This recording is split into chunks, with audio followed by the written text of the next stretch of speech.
As of August 5, 2026, mauni karon ang update diri sa Deca Homes Tagum 1. Naata karon sa main entrance ha, ug naa na gyud sa land development ang maong subdivision. But before na ko ipakita dito sa sulod, diri usa na ko ipakita ang sa atubangan para ma-familiarize ninyo kung asa gyud siya banda kay accessible gyud siya kaayo ay as in maatubangan man diri sa Deca Homes Tagum ug even dito sa likod mismo sa subdivision. Diri sa Deca Homes Tagum naa na gyud siya license to sell ug anytime pwede na gyud mo palit or mo reserve sa inyong units. Ug dili pud ni siya pre-selling ha kay naa na biya siya license to sell. So makita ninyo ni nga dalan, mao ni siya ang Barangay Road. Dito banda is ang La Filipina. So kung dito pud na side going to Mesaoy, Del Pilar o katong New Corellia. So ingon na ani siya ka-accessible. So mao ni ang iyahang entrance. Tas na pud ni siya naka-design na entrance gate pohon ha. Dili ra pud ni siya kaayo dako nga subdivision. So dili gyud ni siya crowded abot sa panahon. Naara gud ni siya sa 11.2 hectares. Unya ang iyahang units naara gud pud siya sa 1,618 socialized housing units or townhouse units ninyo kay mainyo na baya gyud ang townhouse abot sa panahon inig turnover ani. So visible na kaayo ang cemented roads and after ani ang mga drainages na pod which is covered drainages na gyud ha and then ang mga units na ang ilahang itukod. First quarter next year ani na nagi mga units na ma-turnover ani. Basta kay dili lang gyud magdaot ang panahon, always lang init aw continuous gyud ang trabaho sa mga workers diri pero kung magsige ganig daot ang panahon, magsige ulan aw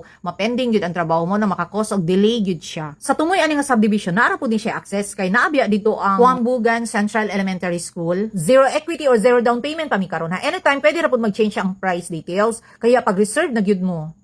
Dito banda ang entrance sa Deca Homes Tagum. Katong dalan dito nga padulong sa Mesaoy, katong sa New Corellia. Unya mao ni ang area karon sa Deca Homes Tagum. So flat ra gyud ang iyang terrain ha. Sa mga nangayo og updates if naa na ba daw townhouse nga nakabarog or nakatindog wala pa gyud. So naa pa sila karon sa mga drainages og sa mga cemented roads. So makita ninyo ni mga culverts. So part ni siya sa drainages. Naarataan ni sa dol sa entrance sa Deca Homes Tagum ha unya. Didto ta mo gawas para makita ninyo kung unsa pud tong access dito sa likod na bahin aning Deca Homes Tagum 1. Sa nakita na ko ning area haba diri sa Deca Homes Tagum 1. Pero dali ra gud kaayo ang development diri. Dali ra pud ang construction. Since flat ra pud kaayo ang terrain unya ang previous property or ang previous development day ani is katong kasagingan magud siya. So dali ra kaayo ang clearing nila. So sa mga nagpaabot sa construction aw dali ra kaayo mo makapuyo ani puhon. Kanang makita bitaw ninyo diha na mga balay aw dili ra pud na ninyo machika-chika abot sa panahon kay butangan man na siya pader ni Deca Homes. Kumbaga naka perimeter fence man gud ni siya. Tara, let's go na ta. Dito ta sa likod agi ha aron makita ninyo kung unsa pud ang likod ani nga bahin sa Deca Homes Tagum 1 kay ang uban bitaw nasaag didto man ang ilahang pagtuo sa entrance pero diri gyud ta banda sa may Mesaoy or New Corellia nga dalan. Diri sa likod maagian na pud nato ang barangay hall sa Kuambugan. So rough road lang na siya na portion pero pag abot diri cemented road gyud ni siya. So mao din ni ilahang bag-ong barangay hall. Medyo dako-dako pud ilang bag-ong barangay hall day karon kay katong dati daw is medyo gamay-gamay man daw siya. So straight lang gyud ni siya padulong dito sa barangay road gyud sa Kuambugan. So kana di ay siya is public elementary school na siya nga eskwelahan. So